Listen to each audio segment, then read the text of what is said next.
Welcome to the Fire Time Podcast, where it's never hot enough, slow is fast, and the way to win is to make it so stupidly easy to buy from you that there's no excuse not to. I'm your host, Tim Reed. And I'm so excited to be here today. Thank you for listening to the Fire Time Podcast. Now, I'm excited for today's episode, but before we get into that, I got to give a shout out because last week I dropped a bomb and announced a free video course that I've been working on for a long time about how most websites in our industry are leaking money. And I just want to tell you guys, thank you for the feedback that you've been sending me. It's been awesome to hear that the videos are helping you think about your website and the way that your marketing dollars work differently. And that's what the point of it is. I'll talk about it a little bit later in today's episode, but you can go to yourwebsiteisleakingmoney.com and download the free video series to learn the things that you need to make your marketing dollars work for you. So going into today's episode, the title of it is Process from Chaos. And I really believe right now in our industry, there is a leadership crisis. And it really exists at a lot of different levels, but there's a lot of businesses who are stuck in the whirlwind and their business is just out of control. It's like a treadmill that always goes faster and faster and faster, and they're never able to get off because there's not leadership in place and process in place to build something that's bigger than the owner or the manager of the company.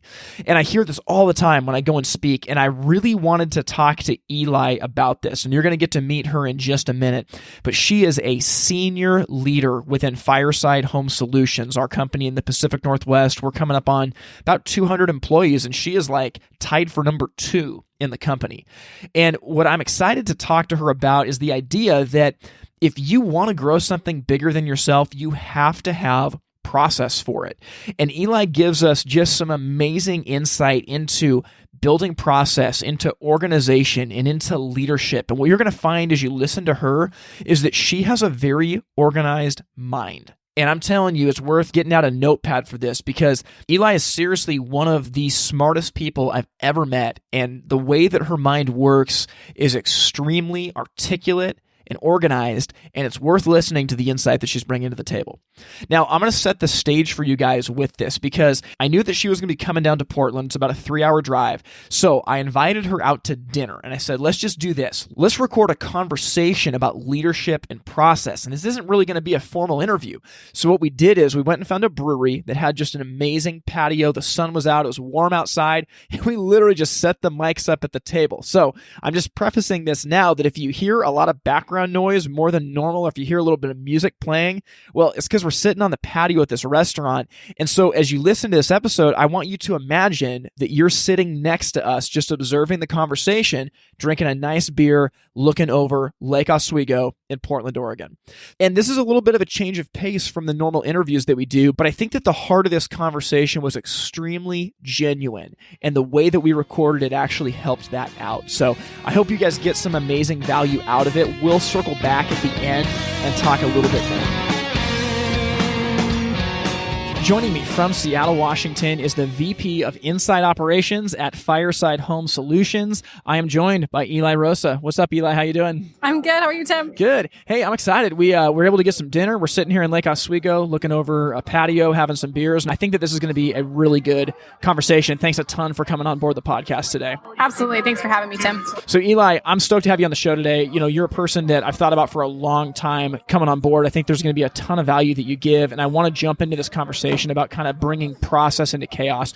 But before we do that, can you give our audience just a little bit of background on what it is that you do at Fireside? Sure.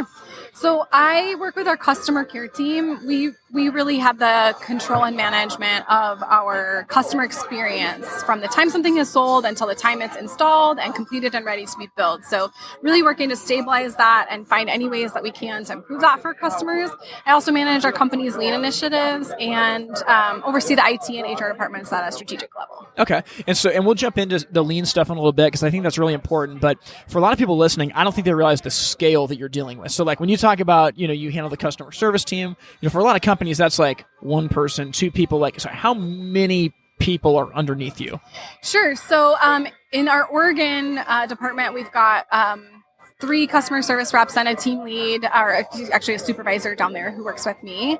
And then in the Washington department, I've got 4 folks in our house account department plus a supervisor. And then in our new construction channel, there are 5 folks and I manage them directly. And then in our service department, we have 5 folks who work under a supervisor. And then the commercial department at this point is just one full-time employee and then 2 folks who work specifically with retail in Washington. I'm trying to do the mental math. I think that you're over 20 people, 25 people. I haven't counted in a while, but yeah, it's definitely over 25. I think that frames a really good context. That there's a lot of people and actually a lot of departments that kind of roll up to you, and I'm really excited to get into that. But as I've gotten to know you a little bit over the last number of years, your journey to where you are now was not my journey. So like for me, this is my 15th year in the industry. I started as an installer, did some work as a service tech, became a salesperson, became a manager, whatever. But this was not your journey. Can you talk about your journey? Because you came in from the outside as an assistant, right? Yeah. So my background is in higher education accreditation. So that translates perfectly to fireplaces, right? Yeah, a little different. So I actually worked at a private art college, and I worked for the academic dean there, and eventually, as they took on a regional accreditation, became integrated in that, and then worked with them through the next couple of accreditation cycles. So that was a national and a regional accreditation over a few years. So that process is actually really similar to Lean, but I came in with absolutely no understanding of the fireplace business. I did have a little bit of a head start because I grew up in construction. My dad owned a construction company, and so I grew up working in the family business and sort of understanding the construction cycle a little bit. But I'd been out of it for a long time at that point. And the nonprofit world has a lot of really different parameters than the for-profit world. So how did you get started as an assistant then? So I was working in accreditation, and I was just looking to make a change, and I was offered an opportunity by Tom Widows, who was a partner at Fireside, who was managing the Lean program, among other things, and running the whole operations side. And he needed some help doing some executive assistant work and also a lot of project support. And so he kind of took a chance on me and brought me in, and he kind of took my word that my background in accreditation would translate over, which I think it does. Yeah. And yeah, it was a good foot into the industry, and I've loved Fireside. I think in that bouncing around that I've done, I've really learned that the people that you work with really make the place that you work, and regardless of what you're doing, the people that you work with are kind of everything. They really influence your experience, and I love the people that I work with at Fireside. I feel really privileged to be there and to work with such a committed and genuine group of folks. So it was it just kind of felt like home, kind of snapped together. So it sounds like you're talking about one of our core values, which is our people are the source of our strength. Is that fair? Absolutely. Yeah. So that was your journey coming in as an assistant. And how many years are you into Fireside? 4.5? So 4. 4 years. 4 okay. in August, So yeah. 4 years, you went from assistant to like VP. So like you are tied for the second highest rank in the company in 4 years. I think that sets a land speed record. But during your time at Fireside, there's a lot of jobs that you've done. How do you go from an assistant to one of the vice presidents of the company so quickly? Yeah, so I've actually only held 3 titles at Fireside, but I think I've done a few different things. I started working, Tom had a lot of vision around technology and how we could use technology in our business. So a lot of the things that I first started working on with him were IT related, and I learned a ton. I learned an absolute lifetime's worth from him and from the folks that we work with, outside consultants, and it was something that I had almost no background in. I had some background in phone systems, but I learned a ton, and ended up actually taking on, after he left the company, I ended up taking on a lot of IT responsibilities. So I was at one point doing IT, but under the title still of executive administrator. And then I ended up taking on some HR. I have quite a bit of background in compliance, so I ended up taking on some HR functions and sort of sharing that with accounts receivable and payroll. And then I also sort of ended up having some leadership team involvement. And so that was sort of the springboard for me to work with the leadership team we have a really fantastic, diverse leadership team, and they really welcomed me and sort of allowed me to begin project managing for them. And that was sort of the catalyst, I think, that helped me get integrated with them and moving throughout the company. And at that point, I think my title changed to BPI manager. So I was managing all of our business process improvement initiatives. And that, I think, was about a year and a half. And then I transitioned into the VP role. Well, and the thing that I think about is when I think about Eli, I think of a lot about that BPI, business process improvement. And I think one thing that it shows is that if you are someone who is able to improve the process of a business, which i.e. helps you save money or make money, retain jobs, grow yourself, then you're going to be advanced, right? Is that fair? That if you can improve a business, that's the way that you grow? Sure. I think that my training in accreditation really sort of prepared me for that in a lot of ways. And I guess I would modify what you said just a little bit in that if you can change a business and you can bring the people along with you, you'll advance in a company. And that's where the accreditation piece comes in, because my training in accreditation was all about asking the people who do the work to help you understand what is actually happening, what the goals are, and how we compare it to other institutions. And that is something that I think is the bedrock of lean, but can be really hard for people who come from a business background. I think there's a lot of top-down hierarchical training for folks who come from a strict business background. And I didn't have to unlearn any of that. So that was an advantage. And I think that really sort of helped me to focus on relationships right out of the gate and really go straight to those folks. Yeah, that makes a lot of sense. And so Eli, one of the things that I want to talk about today, the reason that I wanted to have you on the podcast is that this episode's theme is building process in the midst of chaos. And I feel like I don't think there's anyone I know who understands this better than you. Is it fair to say that as you've risen into this role, one of your primary objectives has been building process in the midst of just a chaotic whirlwind? I would say that's fair. Yeah, I think the construction industry in general has a lot of chaos. There's a lot that's outside of our control. We're really subject to the weather. We're subject to other trades. There's a lot of skilled labor constraint. Things that happen that are outside of our control that kind of lead to chaos despite our best laid plans.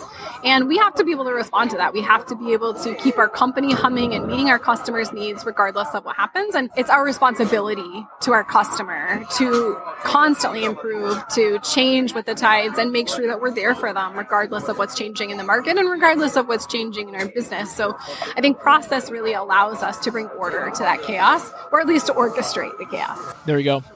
I heard an analogy that the idea is that we don't control the wave, but we are the surfer. And there is a small amount, you can choose how you ride the wave. That the chaos is there, it's about how you ride it.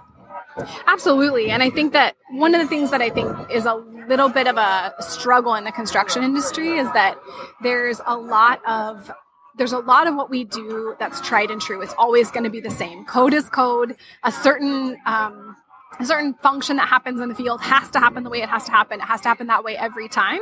And that's a struggle when you're looking at something that's a challenge and you need to become really flexible and you need to think in really creative ways and think outside the box. It's difficult, I think, for us sometimes to switch back and forth between the functions of our business that have to happen a certain way and the functions of our business where we actually get to be really creative and change things and sort of open up to infinite possibility and then tighten down to what works for us. So I think in the construction industry especially, it's really kind of exciting to work with folks who have so much knowledge and work in really structured ways and then help them kind of open up to those possibilities and processes that will bring structure, but in a way that's different than what we've done before. Now, Eli, our industry isn't one that understands process very well. It's almost like we're afraid of being, too corporate. And I think there's probably good intention to that our industry is kind of founded by entrepreneurs in the 70s and 80s that have pulled themselves out by their bootstraps. They wanted to control their destiny. But I think we kind of need to get over the fear of being too corporate, because isn't process the key to running a business that wins long term?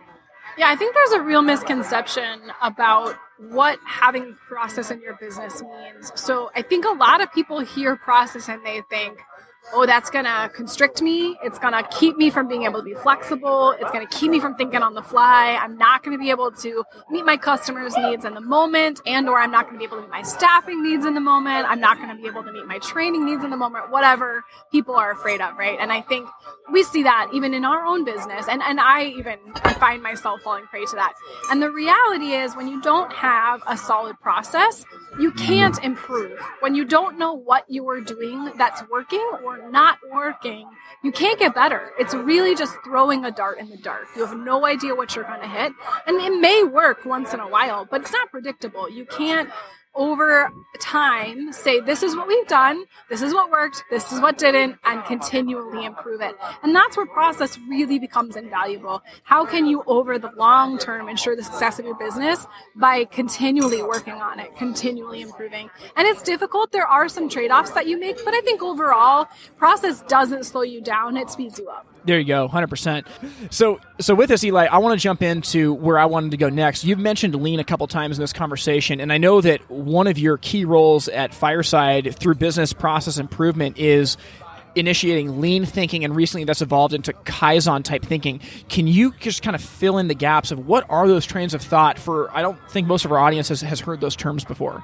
Sure. So lean is a process sort of based on the TPS, Toyota Processing System, which is all about how to continually improve your business. So Toyota really is kind of the gold standard for a business that continually improves and has a lot of systems in place to allow the people who do the work to drive that change and to decide the direction of how the business is going to become more efficient. So if I'm hearing you, as I've experienced lean under your direction at Fireside, lean, they call it the art of subtraction. And I think about the situation where everyone knows the things at their job that they say, why on earth do we do it this way? Right? The boots on the ground people say a situation is every day I have to write a report that I send to my boss, and then they send it to the purchasing team. Why on earth don't I just send it to the purchasing team? Why does, that's what lean is. Lean is eliminating the waste so that the people that are boots on the ground can actually give a voice to eliminating the things that are stupid and redundant and don't matter. I mean, is that a fair assessment of what absolutely. Lean is at its core? Yeah, it's a little embarrassing that I missed the waste part in my definition. Yeah, so absolutely. Lean is about subtracting waste from your business. 100%. Yeah, absolutely. And I think typically, as you said, the people who do the job know the very best what waste is, where it is, and how to do better. Yeah, I'm totally with you. So lean is about the art of subtraction. And as a company, I don't think this is revealing too much, but like for us, the way it's worked is we used to keep millions of dollars worth of product in inventory, absolutely, early buys, all this financial commitment. And if we guessed wrong on the early buy, we're sunk. And that actually did sink our company back in the downturn. I mean, laying off tons of people, all this bad stuff. So as we've adopted lean thinking, there's been a principle of like, well, we're not going to do early buys. We are not going to be burdened by all of this excess waste and inventory and things. And it's made it to where we can run a pretty tight ship. Like when people come through our warehouse, they're shocked at like, we don't keep much inventory because we've eliminated that waste so that we can divert the money to people and, other things that are going to help the company win. And that's the whole philosophy behind lean thinking, right? Absolutely. Yeah. When our money's tied up in inventory, it's not working for us. And when our people are tied up in non-value add activities, they're not working for us. So it's kind of across the gamut from how we manage our inventory to how we manage our time. And I think that the most recent example that I have of how we've implemented something would be the sales team. So in our Washington side, we happen to have kind of the right combination of number of sales folks to number of inside support staff. And we were able to kind of take that and chunk it down and get our sales teams paired up with some people on the inside in a group format that still utilizes everybody's sort of general knowledge, but allows accounts to have a point person. And what that ended up doing for us was not only create accountability for who was responsible for what, but to also make sure that somebody was right there for the salesperson. It decreased the waiting time for the customer. It decreased the waiting time for the salesperson. It made sure that things got processed as quickly as possible because rather than having to go research what was going on with the account, the person knew what was going on for the account. So in our previous system where we utilized a lot of generalists, every time an order came in, anybody could handle it. but they had to stop and research. Because they didn't know the context. They didn't know the context, right? So there was a lot of flexibility in that system. And in our previous paradigm, we believed that was more efficient. Unfortunately, we hit a trade-off with the revenue that we were doing and the number of employees that we had, where 15 people can't know enough about 500 accounts to efficiently handle them. But 3 people can know a lot about 150 There you accounts. go. Yeah. That's awesome. And I think that Lean, I think that I might be ripping you off here. I think that Lean brought our company to a certain point. But recently we have started to evolve into a Kaizen structure of thinking. Can you talk about the difference between Lean and Kaizen? Sure, and I may be bastardizing this a little bit myself, but I think the way that I think about it and the shift that I'm trying to make in our company is from an event-based or a major initiative-based way of thinking to a daily practice way of thinking. So Kaizen is really about involving everybody in the company as a practice of continual improvement. And I think that's the part that it's a little bit less sexy than the big event where everyone gets together and we accomplish something really big together, but it has a lot of power in that we're able to solve the day-to-day challenges as they come up and really eliminate waste before it gets out of control or before there's a lot of cost involved. So we've implemented a couple of different things. So we have a daily stand-up meeting, and this is a really tried and true practice within the Lean community to have a daily stand-up meeting. And you stand up so that it stays short. Everybody's standing so they're aware of how much time has passed. You don't sit down and get comfortable. So typically it should be about a 15 or 20-minute meeting. We do have one that runs longer because it's a larger group, and that's a 30-minute meeting. But we typically in those meetings get together. We process through what we know to be waste. So that's dry runs or fallouts in our business when we've gone out to a customer's site and not been able to complete the scope of work. We process through all of those. We then look at our schedule and try to prevent any waste that we can see is coming up. And then we also look at customer experience. What can we do to refine customer experience over the next 3 to 5 days? So I think that's been a really successful practice for us. We haven't been doing it all that long, but already we're seeing a lot of gains from that. And then we're also sort of taking that information and rolling it up into a weekly wrap-up. So we look back at the week behind us and we look forward at the week to come and say, what have we learned? How do we apply it? And that has also been a really successful practice. I think people really like to see those results. Nobody wants to have to hold on to their ideas or information that they have about waste that should be eliminated for weeks at a time. So a daily and weekly practice has been a good thing for us. Well, I think the folks that are listening to this, I think this is going to be music to their ears because it sounds so simple. Yeah, have a daily meeting where we review what jobs fell out the day before. How can we improve that? You have a weekly wrap-up meeting. What worked this week? What do we have coming up next week? But honestly, like companies just don't do it. It says easy, but it does hard. I'm quoting Tim Rethlake here. I mean, isn't that the truth? Yeah, absolutely. It's something that took us a long time to get to. And I think one of the key factors there is trust. It took us a long time to build the trust in the work groups that we have, in the teams that we have across departments, that everybody could come to those meetings and know that it was going to be really valuable time and also know that they were going to be heard and something was going to be acted on. And that sounds straightforward, but it takes a lot of work in the background to make all of that happen every day and once a week.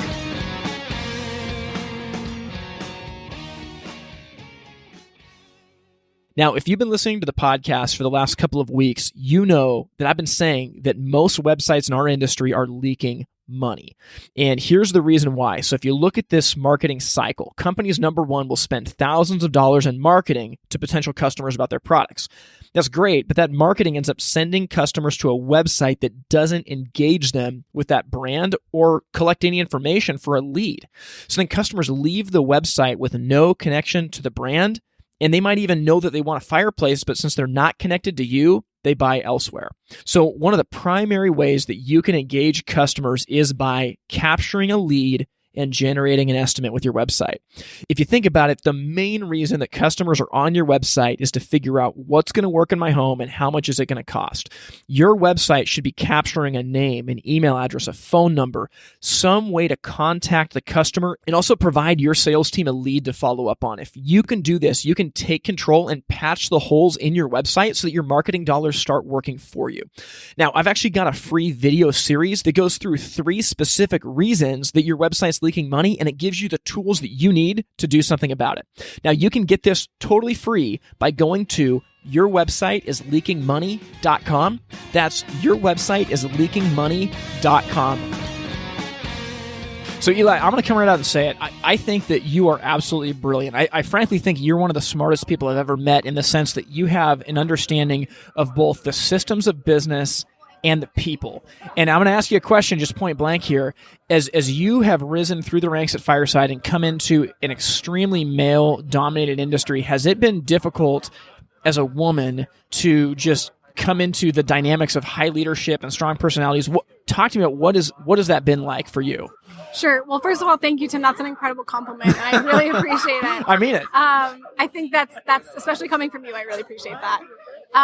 As far as my sort of journey in the construction industry, I think I did have a little bit of a leg up in that I grew up in construction to some degree, and I have 4 brothers. So that kind of informs my background a little bit. And I also think it gives me a context to sort of understand how to communicate across. So I do think there are some struggles there. And I think also, like, coming back to construction after being in the nonprofit world, there are definitely some different rules of engagement as you transfer between those two worlds.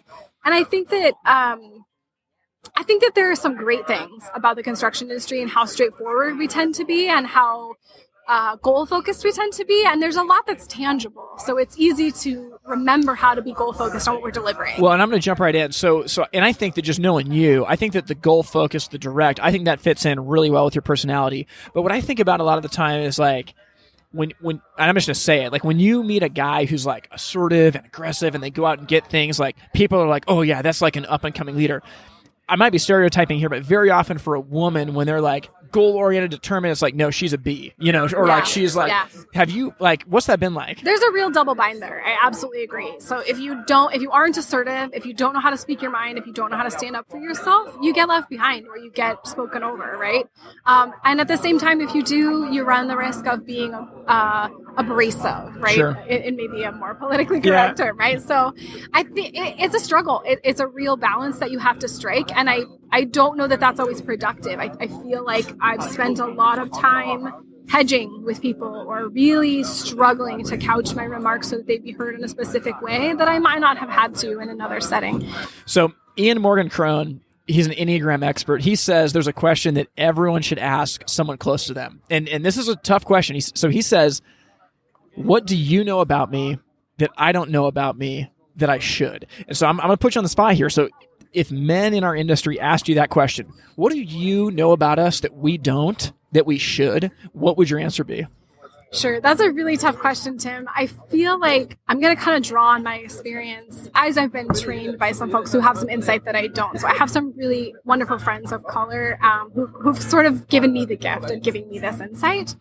And I would say what I have learned is that diversity of thought is never a bad thing. When somebody disagrees with you, or when somebody sees things in a different way, that's an invitation to information that you wouldn't otherwise have access to. So rather than seeing that as a threat, or rather than seeing it as something that slows you down, try to see that as the gift that it is. I think that a lot of times we are called upon in this industry to follow our gut instinct. We have to act. We have to do things in a very timely manner to meet our customers' expectations. However, when we're given the opportunity to plan things out in advance or to strategically plan, when we can include voices that are disparate from ours, including women in our industry, people of color in our industry, people with different gender identities or sexualities than us, those are the voices of our customers. They're absolutely representative of the folks that want to buy our products. And the more that we can include them, and the more that we can learn to understand where they're coming from, and not just include them, but seek out their counsel and seek out their perspectives, the more holistic our businesses are going to be, the more successful our businesses are going to be, and the more we're going to grow as individuals. Wow. That's an amazing answer. And I got to listen back to that and think about that, because I think that you're onto something. When you said that that's the voice of our customers, man, that's the truth. It's really good. It's really good. Well, circling back here, one thing I've appreciated about you is I feel like you're constantly learning and open to new ideas. And I think back in particular, a couple months ago, you, me, and Grant Falco were sitting in the Minneapolis airport, and we riffed on like the retail sales process for honestly the better part of an hour or two. And I thought the conversation really started humming. But what I want to ask you is, how do you fight against the we know it all syndrome? So like, you're the VP of a company that is monstrous, 200 employees, like selling a ton of products. How do you fight against that idea that, well, we've got it figured out? And I mean, I felt like when we were in there talking with me and you and Grant, it was a really open dialogue that was looking honestly at like, do we have it figured out? How do we do this? Now I want to ask you, where does that come from? I think that I do struggle against that on occasion. I also think I'm just sort of hardwired to question. I think that's part of my makeup. Millennial. Yeah, I think that's part of it. I also think it's part of my upbringing, where I grew up and the family structure that I came from. And also the higher education background. I had some fantastic mentors. When I worked for Oregon College of Art and Craft, I worked with an incredible faculty that I was privileged to know. And they really taught me about how to question with openness and honesty and integrity everything they knew about themselves and what they believed. And that was an incredible gift to be given. And I think I learned from that how much stronger we are when we're able to question, when we're able to consider new ideas. And creative people are such incredible templates for that. They're always looking at what's next, what's new, how can I make something that's different? And I think that's sort of become my lens. My background is in higher education, but I came into that through a background in fine art. And I really had a lot of training in how to see what your constraints are and outpace that, or go beyond that, or think beyond what those constraints are and make something totally unexpected. So it's interesting you give that angle of the art background, because for me, like, my qualification for this industry is playing in a failing punk band for 10 years. And when I think about, I joke around and say this a lot, that playing in a failing punk band has uniquely qualified me for the role that I'm in now. But I think that there is something to the fact, I think about songwriting and the idea that, like, if I come to the band with the framework of a song, it will never make it in its current state that I've constructed to the final product. That it actually gets beat up. Like, people say, dude, that verse sucks. Why are you doing that? You know what? Out of everything that you wrote, only this little bridge hook was good. So then you start with the bridge hook because that was good. And then you build and you build and you build. And I think there's something to the fact of being humble enough to, I think back in episode 1, I think Tim Rethlake said this. He said his wife always looks at him and says, maybe you shouldn't always assume that you're right about everything. And I think that there's something to that if we can be people that are humble enough to say, you know what, maybe I don't have it figured out, I think that that's actually where power is. Yeah, I think that in life, nobody ever has it figured out. And the sooner we realize that, the easier things go. I think that that's so interesting that you say that. So for me, the last year has been really interesting. So this podcast launched last year in September. And over the course of that year, I've had the opportunity to travel to, like, literally all over the country and speak to businesses and talk to at events and be like the person. And if I'm being honest about myself, I feel like, for me, I know less than I did a year ago. I literally feel that way. I feel like I know less about sales. I know less about marketing. I know less about being a leader than I did a year ago. And I would hope that part of that is based in a humility of saying, as I learn more, my mind is actually opened to how much I don't know. And I think that that's the key. I think that holding that mentality is the key to always being someone that's growing and growing and growing. Yeah, my very wise parents used to say to me when I was a very obnoxious teenager that if I knew all the things about life, I ought to go ahead and write a book now while I remembered them. And that didn't make that much sense to me until I was older. And I totally agree with you. I think the younger we are, or the less experienced we are, the less exposed we are, the more we think we understand. And the more we learn, the more we realize we can't possibly grasp all the different perspectives, all the amazing information that's out there. And hopefully we can open our minds to understand how much we need each other and how much we need to work together to really fill in those gaps. 100%. Well, Eli, I really appreciate you being on the show today. And in closing, I want to just ask you, you're speaking right now to young women in our industry all over the country and Canada who are listening to this. What would you say to someone who's hoping someday to be in your shoes? I would say that the more that you share what's inside of you, the more successful you're going to be. You don't have to change who you are to be in this industry. You just have to be who you are. You have to speak up and be unashamed to be who you are. It's not about molding yourself to fit into somebody else's ideal anymore. It's about being authentic, and it's about showing up and adding the value that you bring.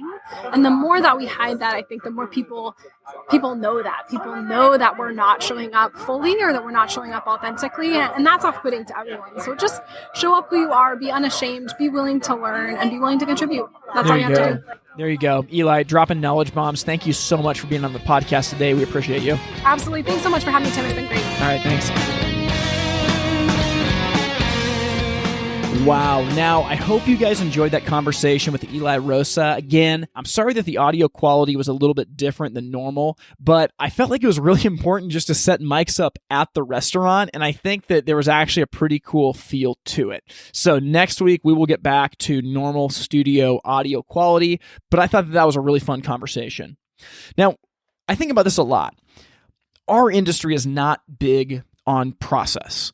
And I've worked in a few different companies, and honestly, they were all good companies, but there wasn't a focus on process. There was a lot of focus on just get it done, just get it done, just get it done. And it's because there's a lot of complexities to our industry, and there are certain situations that maybe a team member can't make the call, they don't have the answer, so they go to the person that can get them the answer, they make the decision, and they do it. And it seems like that's the right thing. And it is to a point. But there comes a point in a company when there is a difference between building something that will last as a leader and doing everything yourself. And frankly, there's a lot of companies in our industry where the owner, the manager, whoever it is, wants to be the hero. They want to have the answers. They want everything to go through them. And a lot of the time, it's an ego thing. And this is a way to handicap your company. It's never going to grow further than you because you're the lid on the company. Instead of that, what we need to be thinking about is building something bigger than us, and that involves process. What's tough is that in the normal order of operations, say someone's a great salesperson. Well, because they're a great salesperson, they get promoted to a sales manager. Or maybe they're a terrific installer.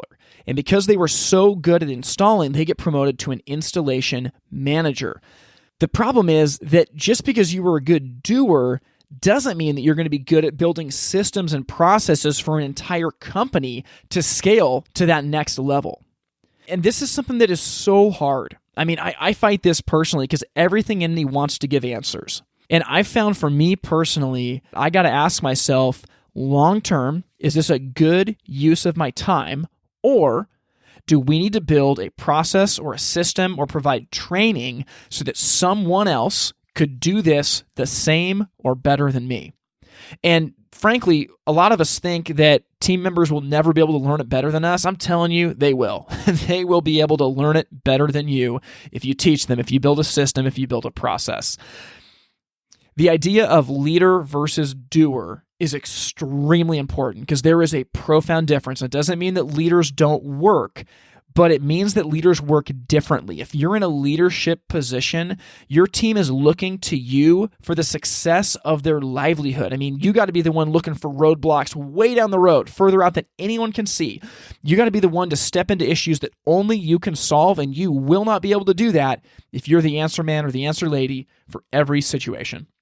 So I'll tell you a little bit about what this has looked like for me, and I'm just going to preface, I'm not perfect at this, but as I looked at building a retail department with where I was at Fireside, I came into an empty warehouse. It was just me, basically no showroom. There's just a couple stoves sitting on pallets more or less. But from the beginning, I was always thinking about building it bigger than myself. So as I started to sell, I realized that it took forever to do price quotes because manufacturers' price books are really confusing and there was all this complexity to it. So I spent the better part of 2 weeks building a pricing spreadsheet that simplified what I did to be able to quote virtually any customer in less than 5 minutes if I had the right information for their situation. And with it, it had all the installed margins of the different products, the different discount levels that we offered so that everything was uniform and it was the same. This helped me start churning out quotes faster than anybody else because more quotes is going to equal more sales. Now, at the beginning, I was an individual salesperson, and as I got busier and busier and started to hire other team members on and moved into a management role, I gave them my pricing spreadsheet, and it evolved over time, but this actually helped them begin to quote and sell without having to know as much. They were able to still do this accurately, and because of that, they started to be able to sell better and faster than I did in that role because a system and a process had been developed. This sounds small, but for me personally, what I've found is that building systems and processes into sales, into inbox management, into order processing, these things will grow your business. And I'm telling you, if you do this right, you'll find that you actually raise up people better than you. I mean, I will say with zero shame that there's people on my retail team that have sold more than I have ever sold in retail in a year. And I love it. And they were able to do it in less time than me. And the reason why is that from the beginning, I was always thinking about how can I get above this to create something bigger than myself that someone else can take and have wild success with. And this is really important. And like I said, I have not done it perfectly, but I believe as leaders, we have to be getting above the situation and building systems and processes in to make life easier for our team members. And then your primary role as a leader is to remove roadblocks. Now, in closing, I do want to share this. I asked Eli very candidly about some questions in regards to how it's been for her being a woman in our industry. And I've talked about this in a few episodes. We have a very male-dominated industry, and that's not evil in and of itself, but I believe that we desperately need women to be giving voice and perspective that people like me just don't think about naturally. And I'm excited to have Eli share candidly on that. And I think what she said about when someone offers a different perspective than you, it's an invitation to see the world differently. That is so important. And this goes beyond sales. I mean, this goes to life in general. It doesn't mean that you have to agree with everybody. It doesn't mean that you have to see things exactly the same way. But I am telling you, when you can get a diversity of opinion, chances are you're going to make the right decision. I mean, they talk about in the book of Proverbs how it's in the multitude of counsel that you're able to make a wise decision. And I think that Eli really hit on that. So I think that she gave some amazing perspective in how to build order out of chaos. I think she was able to speak very candidly and honestly about some of the things that she's experienced and how we can be growing ourselves and our team members into the people that we want to be. So I hope this conversation was great for you. I'm excited that you were able to pull up a metaphorical chair alongside of us at that restaurant and just listen into our dinner conversation. And I'm really excited to see what the future holds, guys. I'm not joking when I say this. As I talk to the people who are listening to this podcast, you are the future leaders of our industry. And as you step into who you truly are and bring your God-given abilities and perspective into this industry, I'm just convinced that there's going to be rampant success all the way around. So with that, I'm going to sign off, and I am excited to see you guys next time. Thank you for listening to the Fire Time Podcast. To learn more, visit the website itsfiretime.com. Music from this episode was written and recorded by In Bloom out of Portland, Oregon. We thank you for listening to the Fire Time Podcast, where it's never hot enough, slow is fast, and the way to win is to make it so stupidly easy to buy from you that there's no excuse not to. We'll see you next time. To burn